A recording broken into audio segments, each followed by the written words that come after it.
علی بھائی اگلا سوال ہے، پچھلے دنوں میرے ماں باپ مجھ سے ملنے باہر کے ایک ملک سے پاکستان آئے۔ اسی دوران مجھے کھانسی اور بخار کی شکایت ہوئی تو ٹیسٹ کرنے پر میرا کرونا وائرس کا ٹیسٹ پازیٹیو نکل آیا۔ اسی دوران میرے امی ابو کو بھی سیم تکلیف ہوئی اور ان کے ٹیسٹ بھی پازیٹیو نکل آئے۔ ہم تینوں کو گورنمنٹ کی جانب سے قرنطینہ سینٹر میں شفٹ کر دیا گیا۔ میں اور میری والدہ تو صحت یاب ہو گئے، لیکن میرے ابو جان کی ڈیتھ واقع ہو گئی۔ انا للہ و انا الیہ راجعون۔ میرے باقی خاندان والے مجھے میرے باپ کا قاتل قرار دے رہے ہیں، جس کی وجہ سے میں بہت دکھی ہوں۔ پلیز مجھے کوئی سلوشن بتائیں، شکریہ۔ سلوشن یہ ہے کہ اپنے خاندان والوں کو ایجوکیٹ کریں کہ اس طریقے سے آپ کسی کے اوپر فتویٰ نہ لگائیں، اللہ کا خوف کریں۔ بیماری، پریشانی، زندگی موت اللہ کے ہاتھ میں، یہ ضرور ہے کہ آپ نے اپنی پوری ایفرٹ پٹ کرنی ہے۔ وہ تو میں نے بھی جب یہ کرونا وائرس کے حوالے سے ڈسکشن کی تھی تو اس وقت بھی کہا تھا کہ جو لوگ باہر کے ملکوں سے آ رہے ہیں وہ اپنے ٹیسٹ کروائیں، اور اگر ڈکلیئر ہوتا ہے تو اپنی فیملی سے الگ رہیں۔ ویسے تو اللہ کا شکر ہے جب سے یہ کرونا وائرس آیا تو پاکستان کا ڈیتھ ریٹ نیچے آ گیا ہے، لوگ کم مر رہے ہیں۔ آپ ذرا مجھے بتائیں اس 2 مہینے کے لاک ڈاؤن میں آپ نے کتنے جنازے پڑھے ہیں، اور اس سے پہلے جب تک کرونا کا لاک ڈاؤن نہیں تھا تو کتنے لوگ مرتے تھے؟ اس کا مطلب ہے کہ جب سے ہماری پاکستانی عوام ڈاکٹروں سے، ہاسپٹل سے بچ کے گھر میں قرنطینہ ہوئی ہے نا، تو عام بیماریوں سے بھی جو مرنے والے لوگ ہیں نا، انہوں نے بھی مرنا بند کر دیا ہے، اس پوائنٹ آف ویو سے کہ وہ بیماریاں جا کے وہاں پہ خراب ہوتی تھی کیونکہ ڈاکٹرز مس ہینڈل کرتے تھے۔ آپ دیکھ لیں، آپ کو اگر یقین نہیں آتا، آپ اپنے اپنے علاقے کے قبرستانوں میں جا کے نا قبر کاندیوں سے پوچھیں، ان کا تو روزگار ختم ہو گیا ہے۔ وہ کہتے ہیں ہمیں کیا فائدہ ہوا اس کرونا کا، بندے اگر پہلے 10 مرتے تھے اب 3 مرتے ہیں۔ تو لیکن جتنا یہ ہنگامہ پوری دنیا میں کھڑا کیا گیا ہے ایک پورے ایجنڈے کے تحت، اس کے تحت تو اس وقت یعنی آدھی دنیا مر جاتی، ایسا تو نہیں ہوا۔ میں یہ پوچھتا ہوں ٹیکنیکلی سپیکنگ، جو لوگ کرونا کے حق میں بول بھی رہے ہیں ان سے ہی صرف پوچھ لیں کہ یار یہ بتائیں کہ کرونا کیا ملیریا سے زیادہ خطرناک ہے؟ کیا یہ انفلوئنزا جو عام نزلہ زکام ہے اس سے زیادہ خطرناک ہے؟ کیا یہ ڈینگی سے زیادہ خطرناک ہے؟ تو آپ کو نالائق سے نالائق بندہ اور لائق سے لائق بندہ کہے گا نہیں جی اس سے زیادہ تو خطرناک نہیں ہے۔ ہاں البتہ یہ ہے کہ جس کو آلریڈی کوئی بیماری لگی ہوئی ہو، سانس کی تکلیف ہو، اس کو یہ ٹریگر کر سکتا ہے۔ وہ تو سر اس کو یہ چیز نہیں، اس کو تو کوئی بھی چیز ٹریگر کر سکتی ہے۔ سر جس کو عام سانس کی بیماری ہے نا، اس کا تو عام انفلوئنزا میں اگر جکڑا جائے نا سینہ تو اس کی تو اس سے بھی ڈیتھ ہو جاتی ہے۔ ہمارے یہاں ملک پاکستان کے اندر پچھلے 2-3 مہینے میں جتنی ڈیتھس ہوئی ہیں نا کرونا کے نام کے اوپر، اور ان کی بھی حقیقت کیا ہے وہ سب کو پتہ ہے جو وظیفے لگائے ہوئے ہیں، اور وہ ساروں کو جینون بھی مان لیا جائے نا، پوری 3 مہینے کے اندر جتنی ڈیتھس ہوئی ہیں نا اتنی 3 گھنٹے کے اندر دوسری بیماریوں سے ہو رہی ہیں روزانہ۔ لیکن اس 3 مہینے کے ساتھ جو ہم نے اکانومی کا اپنا نقصان کیا ہے، میں تو پہلے دن سے کہہ رہا تھا کہ پرائم منسٹر کا موقع بالکل ٹھیک ہے کہ ہمیں احتیاط ضرور کرنی چاہیے لیکن لاک ڈاؤن کی طرف نہیں جانا چاہیے، ادروائز ہماری اکانومی بیٹھ جائے گی۔ تو بیٹھ کے گئی ہے، لیٹ گئی ہے، آپ کے سامنے ہے، ٹھیک ہے۔ عمران خان صاحب نے تو اپنے آپ کو صاف کر لیا نا اس اعتبار سے کہ انہوں نے ساتھ ساتھ چیخو پکار رکھی ہے، اور انہوں نے کہا جی وہ طاقتور حلقے ہیں، لابیز ہیں، مافیاز ہیں جو یہ لاک ڈاؤن کروانا چاہ رہے ہیں۔ اور ایک وہ وقت تھا جب وہ پرائم منسٹر نہیں تھے، وہ کہتے تھے جب میں پرائم منسٹر بنوں گا تو میں دیکھ لوں گا پھر کون یہ ہے۔ تو جب وہ بنے ہیں تو اب سب سے پاورفل آپ کی شخصیت ہے، آپ مافیا کو بے نقاب کریں، کون ہے؟ وہ بھی نہیں کر پا رہے۔ تو اس کے باوجود میں کہوں گا کہ پرائم منسٹر صاحب اپنے اس فرض سے سبک دوش نہیں ہو سکتے کہ وہ یہ کہیں کہ میں تو شروع سے ہی چیخ رہا تھا، سر آپ چیخنے کے لیے نہیں ہے، آپ پالیسی امپلیمنٹ کرنے کے لیے ہیں، آپ پاورفل سیٹ کے اوپر بیٹھے ہوئے ہیں، ٹھیک ہے۔ اور اگر آپ سمجھتے ہیں آپ پاورفل نہیں ہیں تو اپنی آپ سیٹ چھوڑ دیں، لیکن آپ روزانہ اس چیز کا اظہار مختلف تقریروں میں کرتے ہیں کہ سب کچھ میرے آرڈر سے ہو رہا ہے۔ جب ہو رہا ہے تو آپ جس چیز کو صحیح سمجھتے ہیں آپ اس کو کریں، یہ بہانہ نہ کریں کہ جناب مجبوری ہیں اور یہ میں نہیں کر سکتا۔ آپ کے لیے کون سی مجبوری ہے؟ آپ کے ایک ایگزیکٹو آرڈر سے سارے معاملات کھلنے ہیں۔ اب تو سپریم کورٹ نے بھی آپ کو ایک کندھا دے دی ہے، انہوں نے مارکیٹس کھلوا دی ہیں، ٹھیک ہے، ایک پاورفل ادارے کی سپورٹ بھی آپ کو مل گئی ہے۔ تو رہا یہ سوال، اس قسم کے کئی ایک ایکٹیویٹیز ہمارے ملک کے اندر ہوئی ہیں، اور اب جو لوگ باہر بیٹھے ہوئے ہیں وہ ماں باپ ان کے یہاں آتے ہیں، پہلے تو یہ کسی کو کنفرم نہیں کہ ہو سکتا ہے وائرس وہی لے کے آئے ہوں اور وہ کیریئر ہوں، بعد میں وہ ریزروائر والا ایشو ہو گیا ہو۔ اگر یہاں سے بھی کسی کو لگا ہے تو ظاہر ہے کہ کوئی بھی اپنے ماں باپ کے لیے ایسی ایکٹیویٹی پرفارم نہیں کرنا چاہتا۔ باقی اگر کسی کو کسی سے وائرس لگ گیا تو اس کی وجہ سے اب یہ نہیں ہے کہ اس کے اوپر آپ قتل کا فتویٰ لگا دیں کہ اس نے قتل کر دیا اس کا. ان کی والدہ کو ہوا وہ بھی تو ٹھیک ہو گئی ہیں نا. ونس جب کوئی معاملہ ایکسٹریم تک پہنچ جائے نا, پھر آپ نے یہی کہنا ہے جو اللہ کی مرضی. پہلے آپ نے پوری اپنی احتیاط کرنی ہے, علاج بھی کروانا ہے, ایکٹیویٹی پرفارم کرنے کی کوشش بھی کرنی ہے کہ کوئی اس طرح کا معاملہ نہ ہو. لیکن وہ مسلم شریف کی جو حدیث ہے نا, اے ابو ہریرہ اپنے لیے نفع مند چیز کے لیے کوشش کرنا, کاہلی نہ کرنا, سستی نہ کرنا, اور اللہ سے مدد مانگنا. اس کے باوجود اگر رزلٹ تیرے اپوزٹ آ جائے تو پھر یہ نہ کہنا کہ اگر میں یہ کر لیتا تو یہ ہو جاتا, اگر میں وہ کر لیتا تو وہ ہو جاتا. اگر مگر شیطان کا دروازہ کھول دیتے ہیں.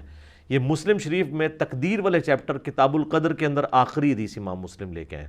یہ پورے تقدیر کے مسئلے کو حل کرتی ہے. تقدیر کا مسئلہ یہ نہیں ہے کہ آپ نے پڑھائی لکھائی کی نہیں ہے, اینڈ پہ دعائیں کرتے رہے اور فیل ہو گئے اور کہتے ہیں جو اللہ کی مرضی. نہیں, آپ نے ایفرٹ پٹ کرنی ہے, سب کچھ کرنا ہے, پھر بھی اگر رزلٹ آپ کے خلاف آئے پھر آپ نے کہنا ہے جو اللہ کی مرضی.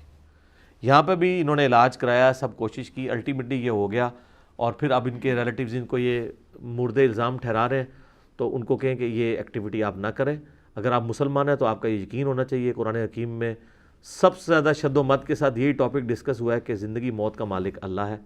کلو نفس ذائقۃ الموت, یہ آیت کئی دفعہ قرآن میں آئی ہے. پھر یہ آیت بھی کئی دفعہ ریپیٹ ہوئی ہے کہ جب کسی کی موت کا وقت آ جائے گا تو نہ ایک لمحہ آگے ہوگا نہ ایک لمحہ پیچھے ہوگا. یہ مسلمان کا بنیادی عقیدہ ہے. جس طرح ہمارا یہ بنیادی عقیدہ ہے نا کہ اللہ ایک ہے, اس طرح یہ بنیادی عقیدہ ہے کہ اگر میری زندگی 63 سال اور اتنے دن لکھی ہے, 1 گھنٹہ اس میں اضافہ نہیں ہو سکتا اور کوئی دنیا کا بندہ اس میں کمی بھی نہیں کر سکتا. ورنہ خالد ابن ولید جنہوں نے 100 سے زیادہ جنگیں لڑی ہیں, ان کے تو بہت چانسز تھے, اور وہ پیچھے بیٹھ کے نہیں لڑتے تھے, آگے جا کے لڑتے تھے. شہید تو نہیں ہوئے, بستر مرگ پہ فوت ہوئے ہیں. اس طرح تو نہیں ہوتا ہے. موت جب آنی ہے وہ تو آنی ہے. سورۃ النساء میں آیا ہے کہ اگر تم اپنے آپ کو مضبوط قلعوں میں بھی بند کر لو نا, موت وہاں پہ بھی آ کے رہے گی. سورہ آل عمران میں آیا کہ منافقین نے کہا کہ ہم نے تو اپنے بھائیوں سے پہلے ہی کہا تھا کہ غزوہ احد میں نہ شریک ہو, مر جاؤ گے. تو اللہ تعالیٰ نے فرمایا کہ اگر تم لوگ جو گھروں میں بیٹھے رہے ہو یا واپس آ گئے ہو منافقت دکھاتے ہوئے, اگر تمہاری موت بھی لکھی ہوتی نا کہ اتنی تمہاری عمر تھی, تو تم نے خود بخود اپنی مقتل گاہوں کی طرف کھینچے چلے آنا تھا. اور آئے ہیں مقتل گاہوں کی طرف کھینچے چلے آئے ہیں لوگ. جنہوں نے بچنا تھا وہ بچ گئے. دیکھیں کتنے بڑے بڑے صحابہ تھے, شروع کی جنگوں میں شہید ہو گئے, اور کتنے لوگ ہیں وہ 70 80 90 100 سال کے اندر جا کے فوت ہوئے ہیں. عبداللہ بن عمر دیکھیں, غزوہ احد سے لے کے جنگ قادسیہ, یرموک, اور کتنی جنگوں میں شریک رہے ہیں, لیکن 74 ہجری تک زندہ رہے ہیں. 63 سال کی عمر میں حجاج بن یوسف نے نیزہ مارا ہے, تو اس میں وہ بھی حج کے دنوں میں اس نے اپنی دشمنی نبھائی ہے, جنگ میں پھر بھی نہیں شہید ہوئے. وہ اس طرح تو نہیں مرتا. انس ابن مالک 93 ہجری میں جا کے فوت ہوئے ہیں. ٹھیک ہے. ابو طفیل عامر بن واصلہ جنگ جمل صفین نہروان لڑی ہوئی ہے انہوں نے. حضرت علی 40 ہجری میں شہید ہوئے ہیں, اور ابو طفیل عامر بن واصلہ جو ہیں وہ 110 ہجری میں فوت ہوئے ہیں, جنگ صفین کے 70 سال کے بعد. اس دوران بھی کئی جنگیں لڑی ہیں. تو اس طرح تو نہیں کوئی بندہ مر جاتا. لہذا یہ اس طرح کا عقیدہ رکھنا, وہ بھائی کو تو جو تکلیف دے رہے ہیں الگ, وہ اپنا عقیدہ بھی خراب کر رہے ہیں اس طرح کی ایکٹیویٹی پرفارم کر کے کہ بھی میرے ماں باپ کا قاتل جو ہے, اس طرح نہیں ہے. باقی کرونا کے حوالے سے میری ڈیٹیل ویڈیوز ریکارڈڈ موجود ہیں. احتیاط اپنی جگہ ہے, لیکن پینک نہ پھیلائیں. خدا کے لیے پہلے بھی عرض کیا ہے کہ ہر سال 200 سے زیادہ وائرسز, اس قسم کی کئی نزلہ زکام سے ریلیٹڈ بیماریاں پھیلا کے پرفارم کر کے اینٹی باڈیز ہمارا اس کا خود بخود ریکور کر کے دنیا سے چلی جاتی ہیں. اب تو یہ ہمارے وزراء باتیں کر رہے ہیں. اسد عمر صاحب کہہ رہے تھے یہ تو ہونا ہی ہونا ہے, اور لوگوں کو ہو کے خود بخود ٹھیک ہو جائے گا, بس تھوڑی سی احتیاط کر لیں. یہی باتیں جب ہم پہلے کر رہے تھے اس وقت تو یہ کہہ رہے تھے کہ جناب یہ گورنمنٹ کی پالیسی کے خلاف چل رہے ہیں. اب تو یہ سارے باتیں کر رہے ہیں. پینک نہ پھیلائیں لوگوں کو. اب تو بڑے بڑے ڈاکٹرز امریکہ اور یورپ میں بھی بولنا شروع ہو گئے ہیں کہ آپ نے لوگوں کو گھر بٹھا کے نفسیاتی مریض بنا دیا. کئی جگہ تو ڈیٹا ہے کہ جب سے انہوں نے لاک ڈاؤن کھولا ہے تو ان کی وہ شرح اموات نیچے آ گئی ہے. اور یہ جو گوروں کی مثالیں ہیں نا, یہاں پہ بھی جو لوگ کہہ رہے ہیں نا لوگ مر نہیں رہے, نہیں مر رہے ہیں لوگ. گوروں کے ملکوں میں بہت زیادہ لوگ مر رہے ہیں, خصوصاً وہاں پہ سرد علاقوں کے اندر لوگوں کی امیونٹی کم ہوتی ہے. اور وہ تو گورے ایسے ہیں یہاں کہ ہمارا مچھر ان کو کاٹ دینا تو ان کی بازو اتنی موٹی ہو جائے گی. وہ بیچارے اتنے ممی ڈیڈی قسم کے لوگ ہیں, ان کے اندر امیونٹی نہیں ہے. ادھر کے لوگوں میں امیونٹی زیادہ ہے, اور ادھر جو میوٹ ہوا ہوا وائرس آیا ہے نا وہ اس لیول کا نہیں تھا. کئی ایک چیزیں فیکٹرز جمع ہوئی ہیں. بہرحال احتیاط اپنی جگہ موجود ہے, لیکن یہ جو پینک پھیلایا ہوا ہے نا, یہ سر بہت خطرناک مسئلہ ہے. اب بھی ان کو چاہیے ایمانداری سے ہی انہوں نے گھسیٹ گھساڑ کے جو 1000-1500 بندہ بنایا ہے 3 مہینے میں اتنی محنت کر کے، اس کا ذرا نا ایمانداری سے نا اس کا بریک اپ ہمیں دیں کہ ان میں سے کتنے لوگ کتنی عمر کے تھے، ان کو پہلے کون کون سی بیماریاں تھیں، تو شاید یہ 1.5 بندہ بھی نہ نکال سکے جو صحت مند مرا ہو 1,500 میں سے، وہ نہیں بریک اپ، اور باہر کے گورے بھی نہیں دے رہے۔ وہاں تو پوری کانسپریسیز چل رہی ہیں کہ انہوں نے اولڈ ایج ہاؤسز کا خرچہ ختم کرنے کے لیے 80 90 سال کے سارے بندے فارغ کر دیے۔ وہاں جوان بندے 30 سال 40 سال یا 15 سال 20 سال کے کتنے بچے مرے ہیں یا کوئی جوان مرے ہیں بتائیں؟ کوئی بھی نہیں۔ یہاں پہ بھی ٹھیک ہے، لوگ کہیں مرتے ہیں، کوئی اگر تگڑا بندہ مر جائے تو ان کی لاش ان کے حوالے کر دیتے ہیں اور ان کو اینٹی کرونا لکھ دیتے ہیں کہ کرونا سے نہیں مرا، جو غریب مر جاتا ہے اس کو کرونا کے کھاتے میں ڈال کے کر دیتے ہیں کمائی کے لیے۔ ہر طرح کے اچھے برے لوگ موجود ہیں۔ بہرحال کچھ جینون بھی مرے ہوں گے، وہ کرونا سے بغیر بھی انہوں نے مرنا تھا، اور بیماریوں کی وجہ سے بھی لوگ مر رہے ہیں، لوگ مرتے ہیں ایکسیڈنٹس کی وجہ سے مرتے ہیں، تو ان میں سے یہ بھی مر گئے، ہم ان کے لیے بھی دعائیں مغفرت کرتے ہیں۔ ویسے مجھے کئی لوگوں نے یعنی میسیجز بھی کیے تھے کہ جی کچھ لوگ اس دوران فوت ہوئے ہیں کرونا کے ذریعے بھی، باقی امراض کے ذریعے، ان کے لیے دعائیں مغفرت کر دیں، ان کے لیے بھی کر دیں جتنے لوگ فوت ہوئے ہیں دنیا میں۔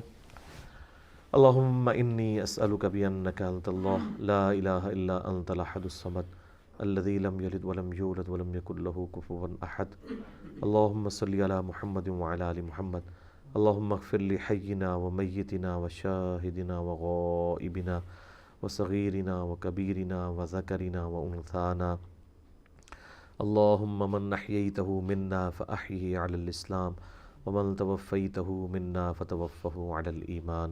اے اللہ جن جن بھلائیوں کا سوال تیرے محبوب علیہ السلام نے کیا پوری دنیا کے مسلمانوں کے حق میں قبول و منظور فرما، جن جن چیزوں کے شر سے تیرے محبوب علیہ السلام نے تیری پناہ طلب کی پوری دنیا کے مسلمانوں کو عطا فرما۔ اے اللہ یہ جو کرونا وائرس کی آزمائش اس امت پہ آئی ہے اور باقی آزمائشیں بھی اے اللہ چاہے مسلمانوں پہ آئی ہیں غیر مسلموں کے اوپر آئیں، اے اللہ انسانیت کو ان آزمائشوں سے اے اللہ چھٹکارا عطا فرما۔ اے اللہ جو مانگا وہ بھی عطا کر دے، جو نہ مانگ سکے ہمارے حق میں بہتر ہے تو ہمیں بن مانگے عطا فرما دے۔ وصلی اللہ علی النبی الکریم وعلی آلہ وصحبہ اجمعین الی یوم الدین، آمین۔ ٹھیک ہو گیا؟